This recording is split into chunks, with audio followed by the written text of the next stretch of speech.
This is our first example जिसमें मैंने एक क्वेश्चन लिया है.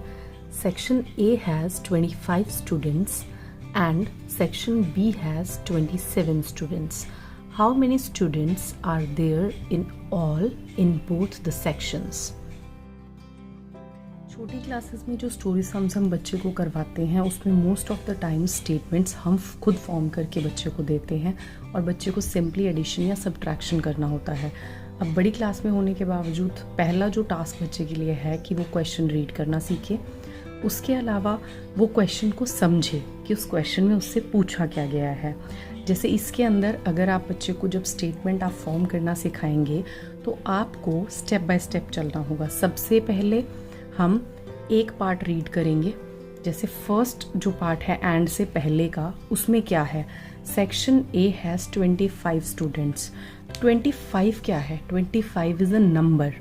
किसका नंबर है, स्टूडेंट्स का. तो आप इस तरीके से बच्चे को शुरुआत करने के बोलिए कि 25 क्या है, नंबर है. 25 स्टूडेंट्स का नंबर है कि ए सेक्शन में 25 बच्चे हैं. तो इसी तरीके से हम स्टेटमेंट की शुरुआत करेंगे. हम शुरू करेंगे number of students in section A, that is 25. Then again and के बाद वाला पार्ट हम उठाएंगे. Section B has 27 students. तो यहाँ पे स्टेटमेंट आ जाएगी नंबर ऑफ स्टूडेंट्स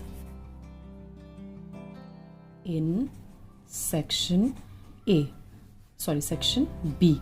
तो यहाँ पे आ जाएगा 27 students.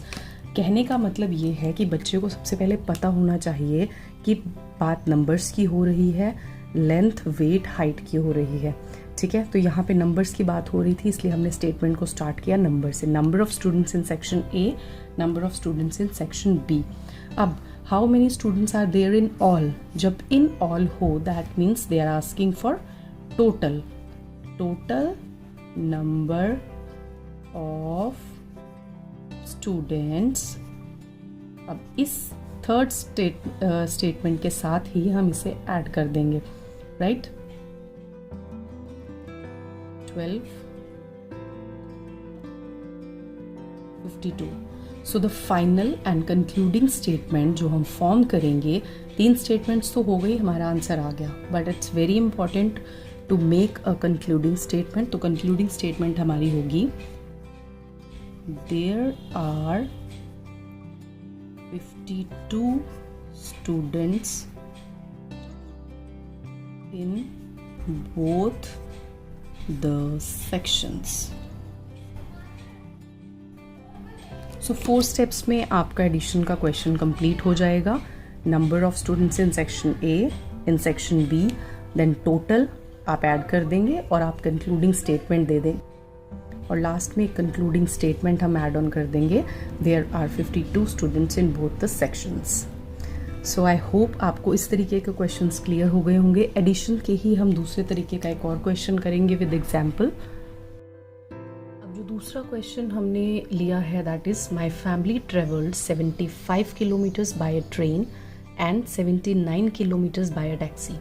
How much distance is travelled by my family in total. So इस क्वेश्चन में अगर आप देखेंगे कि नंबर्स की बात नहीं हुई है, इस क्वेश्चन में किलोमीटर्स की बात हुई है and kilometre is a distance. ये एक मैट्रिक यूनिट है. तो हम इस पूरे क्वेश्चन में डिस्टेंस की बात हुई है तो हम इसमें स्टेटमेंट पे नंबर से स्टार्ट नहीं करेंगे कि number of kilometres travelled by my family. No, हम इस तरीके से इसको स्टार्ट करेंगे. इसमें हम लिखेंगे distance travelled bye a train. क्योंकि डिस्टेंस की बात हुई है, नंबर्स की नहीं, इसलिए हम यूज करेंगे distance travelled by train is equals to 75 kilometres. Then distance travelled by taxi, distance traveled by taxi that is 79 kilometers. So total distance, because total पूछा है तो addition होगी, so total distance traveled is equals to, हम इन दोनों को add कर देंगे, simply add करेंगे थर्ड स्टेटमेंट में जाके। कई क्वेश्चंस में 3-3 स्टेटमेंट्स बनती हैं, फिर फोर्थ स्टेटमेंट में हम जाके क्वेश्चन को सॉल्व करते हैं, वो डिपेंड करता है क्वेश्चन के ऊपर। तो simply distance travel by train, distance travel by taxi and total distance travel. So addition कर देंगे हम इसकी।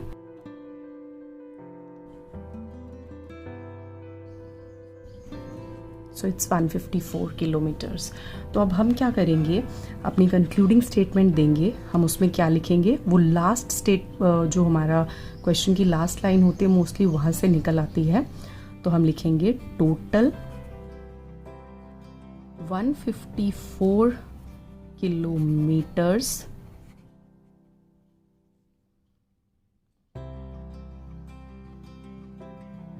is traveled by my family.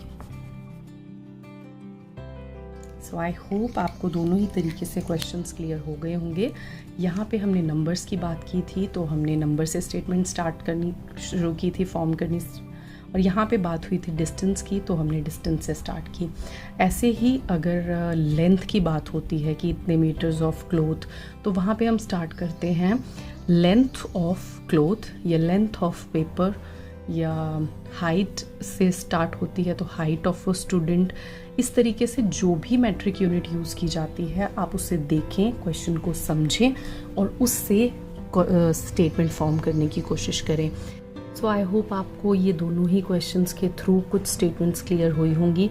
Next video में मैं आपके साथ सब्ट्रैक्शन शेयर करूंगी and then multiplication and division के डिफरेंट टाइप ऑफ स्टेटमेंट्स मैं आपको फॉर्म करना सिखाऊंगी। इस वीडियो में इतना ही। अगर आपको वीडियो पसंद आई हो और थोड़ी सी भी हेल्पफुल लगी हो कि आप इसके थ्रू अपने बच्चों को अच्छे से आप स्टेटमेंट्स फॉर्म करना सिखा सकते हैं, तो don't forget to subscribe my channel. Thank you.